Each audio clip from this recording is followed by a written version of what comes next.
और अब बात करते हैं G20 की। G20 समिट के चलते दिल्ली में सुरक्षा व्यवस्था कड़ी है। दिल्ली के सभी बॉर्डर पर कड़ी चौकसी बरती जा रही है। ड्रोन की मदद से भी निगरानी रखी जा रही है। तो चप्पे चप्पे पर सुरक्षा एजेंसियों की इस वक्त नजर है। दिल्ली के सभी बॉर्डर पर कड़ी चौकसी बरती जा रही है। व्यवस्था यहां पर चाक चौबंद है। ड्रोन की मदद से भी देखिए निगरानी रखी जा रही। तो G20 समिट के चलते दिल्ली में सुरक्षा व्यवस्था किस तरीके से चौकस है, किस तरीके से चाक चौबंद है, तस्वीरें भी हम आपको दिखा रहे हैं। ड्रोन के जरिए भी निगरानी यहां पर रखी जा रही है। तो ड्रोन की मदद से भी निगरानी चप्पे चप्पे की जा रही है। दिल्ली के सभी बॉर्डर पर सुरक्षा व्यवस्था किस तरीके से चाक चौबंद है, जांच की जा रही है, तभी वाहनों को आगे जाने दिया जा रहा है। तो G20 समिट के चलते ये सुरक्षा व्यवस्था की तस्वीरें भी हम आपको दिखा रहे हैं और ड्रोन के जरिए भी यहां पर निगरानी रखी जा रही है जगह जगह की।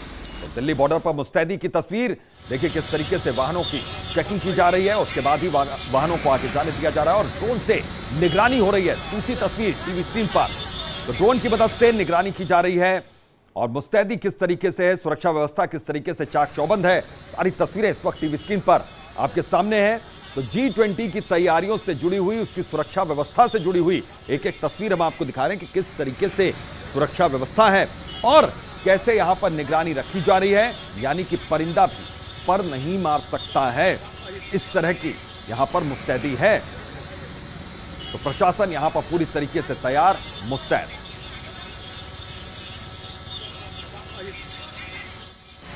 दिल्ली के सिंघू बॉर्डर पे हम लोग मौजूद हैं और G20 समिट को लेकर दिल्ली के तमाम बॉर्डर्स पर सुरक्षा व्यवस्था को खासा चाक चौबंद किया गया है। बात की जाएगा सिंघू बॉर्डर पर, तो सिंघू बॉर्डर पर इस तरीके का एक जो होर्डिंग लगाया गया है जिसमें साफ तौर पर जो हिदायतें हैं वो दी गई हैं कि 7 तारीख को रात को 11 बजे से लेकर 10 तारीख को रात को 12 बजे तक जो है वो इन सभी जो वाहन है इनकी दिल्ली में एंट्री बिल्कुल बैन है और किन लोगों की जो है एंट्री वो दिल्ली में बैन नहीं है।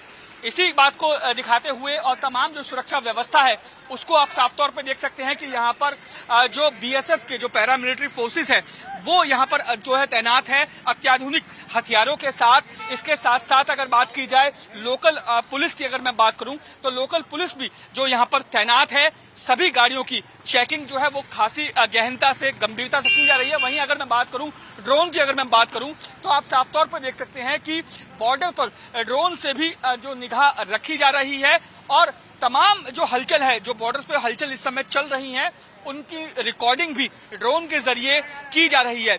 एक दो ड्रोन नहीं बल्कि यहाँ पर जो है वो 2 ड्रोन्स को उड़ाया जा रहा है। ये आप साफ तौर पर देख सकते हैं कि ये दूसरा ड्रोन है। दूसरे ड्रोन को भी उड़ाकर यहाँ की जितनी भी गतिविधियां हैं उसको रिकॉर्ड किया जा रहा है ताकि अगर कोई दिक्कत होती है या कोई ऐसी स्थिति उत्पन्न होती है, कोई संदिग्ध गाड़ी होती है तो उस पर भी निगाह जो है वो रखी जा सके। आप देख सकते हैं कि यहाँ पर एक जो रजिस्टर को भी यहाँ पर मेंटेन किया गया है। इस रजिस्टर के अंदर तमाम गाड़ियों की जो गाड़ियां बाहर से यानी पंजाब से या कहीं और से आ रही हैं या टैक्सी नंबर आ रही हैं, उनकी गाड़ी का रिकॉर्ड यहाँ पे रखा जा रहा है, पूछताछ की जा रही है। वीडियो जर्नलिस्ट धनपाल के साथ Rajneesh Sharma, India daily live. तो सुरक्षा व्यवस्था किस तरीके से चाक चौबंद है, ये तस्वीर आपने देखी। इधर G20 शिखर सम्मेलन के लिए दिल्ली दुल्हन की तरह सजी है। इमारतें जगमगा रही हैं, भारत मंडपम रोशनी से नहाया हुआ है। तो शिव के नृत्य के प्रतीक नटराज अपनी सुंदरता से सबको लुभा रहे हैं। हमारी विशेष रिपोर्ट देखिए।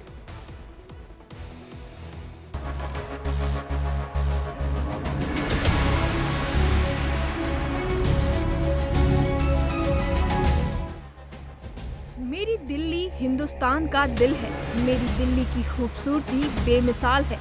मेरी दिल्ली का कोई सानी नहीं। G20 की वजह से मेरी दिल्ली गुलजार है। मेरी दिल्ली दुल्हन की तरह सजी है।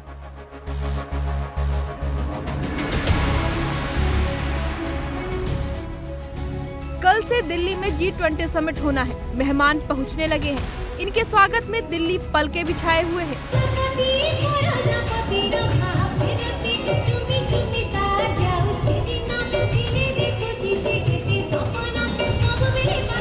चारों तरफ जगमग रोशनी, पेड़ों फव्वारों में रंग बिरंगी लाइटिंग, चमचमाती इमारतें, सब कुछ इतना भव्य और विहंगम है।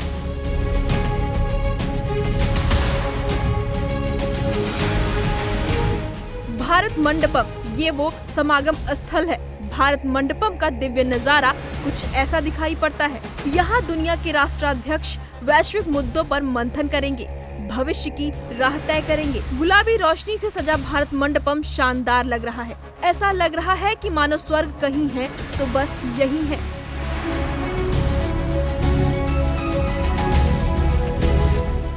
भारत मंडपम की पूरी इमारत मन मोह रही है।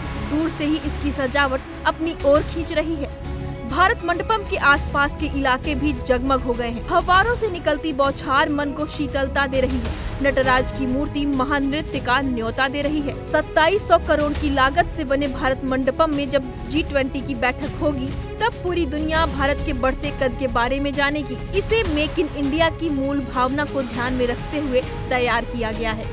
हर फ्लोर, हर हॉल और हर जगह भारतीय संस्कृति और परंपरा की छाप दिखाई पड़ती है। भारत मंडपम एरिया के हिसाब से दुनिया का सबसे बड़ा कन्वेंशन सेंटर है। भारत मंडपम 123 एकड़ में फैला हुआ है। भारत मंडपम 4 फ्लोर में फैला हुआ है। इसमें 2 हॉल, 2 ऑडिटोरियम और 24 मीटिंग रूम है। भारत मंडपम में 7000 लोगों के बैठने की क्षमता है। इसमें 3000 क्षमता वाला एम्फी थिएटर भी है। G20 के लिए भारत मंडपम में 26 पैनल की डिजिटल दीवार बनाई गई है। कार्यक्रम में आने वाले मेहमानों का AI एंकर स्वागत करेंगी और कॉरिडोर की थीम के बारे में भी जानकारी देंगी। भारत मंडपम के दूसरे फ्लोर पर G20 की बैठक होगी। इसी हॉल में PM सभी राष्ट्राध्यक्षों का स्वागत करेंगे। भारत मंडपम में G20 मेहमानों के स्वागत के लिए 28 फुट ऊंची नटराज की प्रतिमा लगाई गई है, जिसका वजन 19 टन है। ये दुनिया की सबसे ऊंची नटराज की प्रतिमा है, जिसका निर्माण धातु ढलाई की प्राचीन लॉस्ट वैक्स तकनीक का इस्तेमाल करके बनाया गया है। प्रतिमा 8 धातुओं से बनी है। करीब 82% तांबा, 15% कांस्य और 3% सीसा। बाकी सोना, चांदी, टिन और पारा थोड़ी मात्रा में इस्तेमाल हुआ है। ये प्रतिमा भगवान शिव को नृत्य के देवता के रूप में दर्शाती है। वसुधैव कुटुंबकम भारत की सभ्यता है। युद्ध में बुद्ध का मार्ग भारत का दर्शन है। यही वजह है कि G20 की थीम वसुधैव कुटुंबकम रखी गई है। सौंदर्य, श्रृंगार, भव्यता में इसकी झलक साफ दिखाई पड़ती है। Bureau report, India daily live.